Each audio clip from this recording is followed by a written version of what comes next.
The body of a young woman was discovered with fluids from two different men inside her, but when she appeared before the public again, she was already a cold corpse, her underwear and even her bra mysteriously missing. Strangely, traces of another man's urine were also found on the body, suggesting that she had endured unimaginable torment before her death. When the police discovered the victim's true identity, they were taken aback, and behind this case lay a secret unknown to many.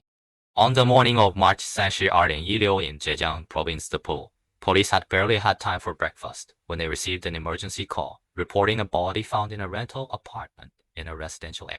However, the officers entered the scene, as described by the caller, and found a woman's body rigid and lifeless, surrounded by a significant amount of blood. However, the blood at the scene had not yet clotted, indicating that the time of death was likely within the last 2 hours. What had happened in this rental apartment before this? Since the victim did not disclose any information, the police had no choice but to reconstruct the events from the scant clues left at the scene. Subsequent forensic examination revealed that the victim had suffered multiple blunt force trauma to the head, resulting in fatal intracranial hemorrhage. The crime scene was a simple rental room with only a single bed and some worn-out furniture. On the pink patterned bed, the police found a hammer with dried blood on it, which was likely the murder weapon used by the perpetrator. Even the small size of the room, only about 6 square meters, it could accommodate at most 2 people. Thus, the police inferred that the murderer was probably acting alone. At the same time, the police noted that there were no defensive wounds on the victim's body, and neither the doors nor the windows showed signs of forced entry. He suggested that the victim and the killer were likely acquainted, and the victim was killed without any warning by the hammer blows to her head. But who would commit such a brutal act against this young woman? As the investigation deepened, the victim's identity shocked everyone. The rental apartment is a duplex, and the victim lived on the upper floor. In the bedroom upstairs, items belonging to the victim have been searched through, leading the police to suspect that the motive might be financial. The police then investigated the victim's social connection. Soon they learned that the victim, named Li, was 36 years old and worked at a massage parlor. With hundreds of clients she had served, anyone who had interacted with her could be a suspect, making the search for the real murderer like looking for a needle in a haystack. Meanwhile, the forensic examination provided new information. Traces of DNA from 2 different men were found on the victim's body. Who among these men was the true killer, and what had the victim experienced before her death? The police immediately reviewed the surveillance footage from around the time of the crime to trace the killer. After 36 hours of relentless effort, they spotted a suspicious man in a set of videos. They also found a size 36 shoe print at the crime scene. Based on this footprint, the police estimated that the perpetrator was not taller than meters and weighed between 1 to 2 pounds. The man in the video closely matched this description, and he was seen carrying a black plastic bag towards the victim's residence. The way the bag swung suggested it contained something heavy. About an hour later, this man was seen running out, throwing the black bag into a trash bin before disappearing from view. The footage indicated that whatever heavy item was in the bag was now gone. The police now had the man's physical description. Subsequently, they conducted a neighborhood canvass where the man was last seen. Soon an elderly man who wished to remain anonymous approached the police, claiming he had seen the man in the video around the time of the crime, especially at night. Based on the older man's description, the police reviewed the surveillance footage again, quickly spotting the suspicious man before the crime. It was evident that this man had prepared thoroughly for the crime. Given his frequent presence in the area, the police inferred he was likely a local. The police then went door to door with the photo taken from the video. Surprisingly, almost everyone recognized him, but no one knew his name.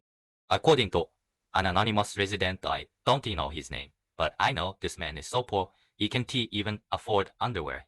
He also loves gambling, but always loses, accumulating a huge gambling debt. At this time, a mobile phone shop owner recognized the man and said he had been a regular customer until his last visit, after which he suddenly disappeared. This suggested that the killer might have resorted to crime out of desperation. Meanwhile, the police found Shi Yuan in cash under the victim's bed, indicating the suspect didn't he take much money after the crime and was likely focused on fleeing the scene, possibly with little cash on him. Days had passed since the crime, and the suspect was probably starving. To apprehend him quickly and to provide justice for the victim, the police meticulously reviewed footage from critical road junction. Their efforts paid off when they spotted the suspect in an inconspicuous video. Simultaneously, a significant lead came from a factory worker who reported seeing the man from the video fall into a nearby river and be rescued by kind-hearted villagers who also gave him clothes. However, he did not discard his wet clothes, but took them away and threw them into a large garbage dump. His clothing was crucial for the investigation, potentially bearing the victim's blood. Despite the massive size of the dump, the police, after diligent effort, failed to find the discarded clothes. As the case seemed to reach a deadlock, new leads emerged. A restaurant owner reported that a man had eaten a meal there a few days ago, but left without paying, leaving his ID behind. The restaurant owner recognized the man from the video as the one who didn't pay for his meal. Seoul ID identified the man as Lao Liu, a 60-year-old local. Oddly, the DNA found inside the victim did not match Lao Liu's, indicating she had been working hard before her death. However, forensic evidence found Lao Liu's DNA on the hammer, suggesting he was involved, although not necessarily in the sexual assault. The police then searched Lao Liu's hometown. Surprisingly, locals described him as a hard-working and ambitious individual. His only two known interests were playing mahjong and soliciting prostitutes, but his whereabouts were unknown.